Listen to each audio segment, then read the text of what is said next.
بسم اللہ الرحمن الرحیم۔ السلام علیکم ورحمۃ اللہ۔ امید کرتا ہوں آپ خیریت سے ہوں گے۔ ہمیں بہت خوشی ہے آپ ہمارا چینل دیکھتے ہیں اسلامک ہب آفیشیل، اور آپ سے یہی ریکویسٹ ہے ہمارے چینل کو سبسکرائب کیجیے۔ اس کی بیسک صرف ہمارا مقصد یہی ہے کہ آپ لوگوں کا اللہ رب العزت سے تعلق جڑ جائے، اس کے علاوہ اور کوئی مقصد نہیں ہے، کیونکہ ہمارے چینل میں جو چیزیں آپ کو بتائی جا رہی ہیں آپ کو یہ اور کہیں نہیں ملیں گی۔ اس لیے سبسکرائب کیجیے اور گھنٹی کے بٹن کو پریس کیجیے، آپ کو بہت فائدہ ہوگا۔ معزز سامعین، اللہ رب العزت فرما رہے ہیں افلا ينظرون الى الابل كيف خلقت، تو کیا یہ لوگ اونٹوں کو نہیں دیکھتے کہ انہیں کیسے پیدا کیا گیا؟ وَإِلَى السَّمَاءِ كَيْفَ رُفِعَتْ، اور آسمانوں کو انہیں کیسے بلند کیا گیا؟ وَإِلَى الْجِبَالِ كَيْفَ نُصِبَتْ، اور پہاڑوں کو انہیں کس طرح گاڑا گیا؟ وَإِلَى الْأَرْضِ كَيْفَ سُطِحَتْ، اور زمین کو کہ اسے کیسے بچھایا گیا۔ یہ اللہ رب العزت کی قدرت ہے۔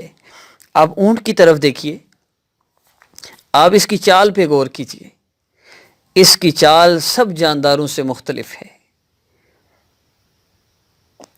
اونٹ کی چال سب جانداروں سے مختلف ہے۔ اگر میں آپ کو اونٹ میں اللہ رب العزت کی قدرت کا ایک کرشمہ بتانے لگا ہوں، آپ اونٹ کو چلتا ہوا دیکھیں، باقی سب جانور جن کی 4 ٹانگیں ہیں وہ اگر اگلی 2 ٹانگوں میں رائٹ سائڈ اٹھاتے ہیں، رائٹ قدم اٹھاتے ہیں، تو پچھلی ٹانگوں میں لیفٹ قدم اٹھائیں گے۔ اس طرح وہ متوازن رہتے ہیں۔ لیکن اونٹ واحد ایسا جانور ہے جس کی چال میں دونوں طرف وہ صرف رائٹ قدم اٹھاتا ہے، اگلی ٹانگوں میں بھی وہ دائیں ٹانگ اٹھاتا ہے، پچھلی ٹانگوں میں بھی وہ دائیں ٹانگ اٹھاتا ہے۔ اس لیے اس کی چال میں اتنا ڈھول پن ہوتا ہے، اور یہ بھی اللہ رب العزت کی قدرت ہے۔ پھر وہ صحرا کا جہاز، اور اللہ رب العزت نے کیسی اس میں نظام رکھے ہیں، پانی کے لیے اس کی الگ وہ واٹر ٹینک ہے اس کے اندر، اور کیسی اللہ رب العزت کی قدرتیں ہیں۔ اب ہم یہ باتیں پڑھ لیتے ہیں، سن لیتے ہیں، لیکن ہم نے کبھی اللہ رب العزت کی عظمت کی نیت سے ان باتوں کو نہ پڑھا ہے نہ سنا ہے۔ ہم آسمانوں کی بلندی کی طرف دیکھیں، 500 سال کی مسافت ایک آسمان تک فاصلہ، ہر آسمان سے دوسرے آسمان کا فاصلہ 500 سال کی مسافت ہے۔ اللہ فرمائے پہاڑوں کو کیسے گاڑا گیا۔ آپ دیکھیے، پرانے زمانے میں ہمارے گھروں میں چھت پر مٹی لگایا کرتے تھے، اس میں ہی کتنی مشقت ہوا کرتی تھی۔ زمین کو برابر کرنے کے لیے، اوپر مکان بنانے کے لیے مٹی ڈالتے ہیں، اس میں کتنی مشقت ہوتی ہے۔ اتنے بڑے بڑے پہاڑ اللہ رب العزت نے کیسے بنا دیے؟ یہ اللہ رب العزت کی قدرت کی ایک نشانی ہے۔ ہم زمین کو دیکھ لیں، پانی کے اندر آپ ایک پتھر کھڑا نہیں کر سکتے، اللہ رب العزت نے کتنی بڑی زمین کو پھیلا دیا۔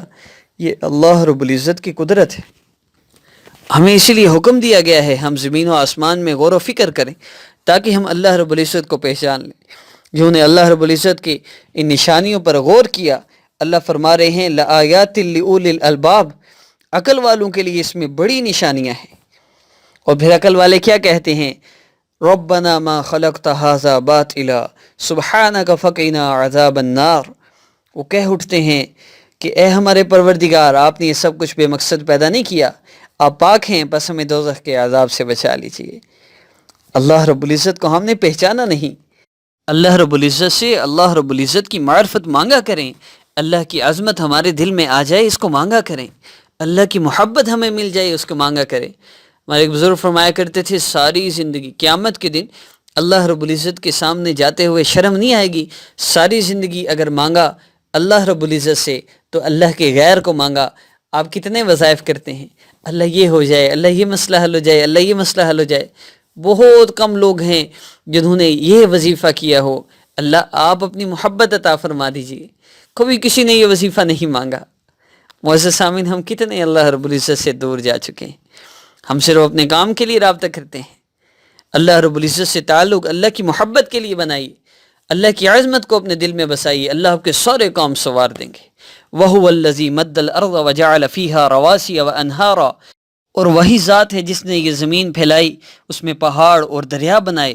وَمِن كُلِّ الثَّمَرَاتِ جَعَلَ فِيهَا زَوْجَيْنِ اثْنَيْنِ يُغْشِي اللَّيْلَ النَّهَارَ، اور اس میں ہر قسم کے پھلوں کے جوڑے پیدا کیے، وہ دن کو رات کی چادر اڑا دیتا ہے۔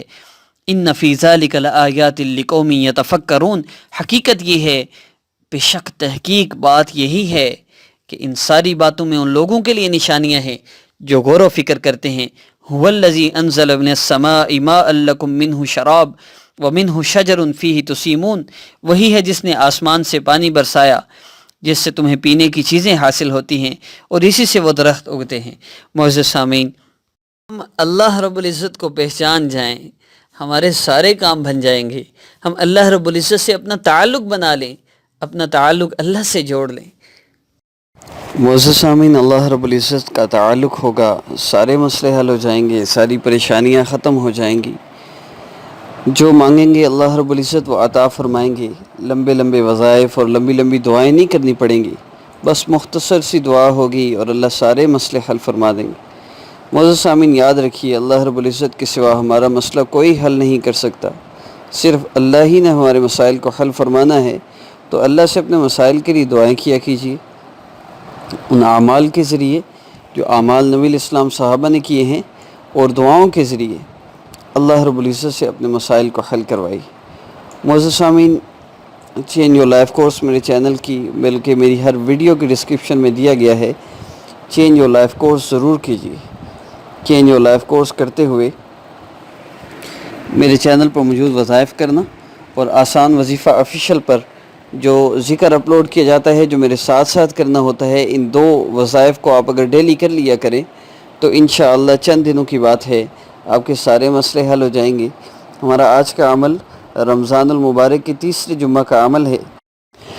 اس جمعہ میں آپ اللہ رب العزت سے اپنی حاجت کو پورا کروا لیجئے۔ مبارک دن ہے، ایک تو دن بابرکت ہے اور پھر رمضان کا مہینہ ہے، تو اللہ رب العزت سے آپ نے اپنے مسائل کو حل کروانا ہے۔ جمعہ کے دن، جمعہ کی نماز سے پہلے، خطبہ سے پہلے جو وقت ہوتا ہے، ظہر کا وقت شروع ہونے سے لے کر نماز سے پہلے کا جو درمیانی وقت ہوتا ہے، یہ وقت قبولیت کا ہوتا ہے۔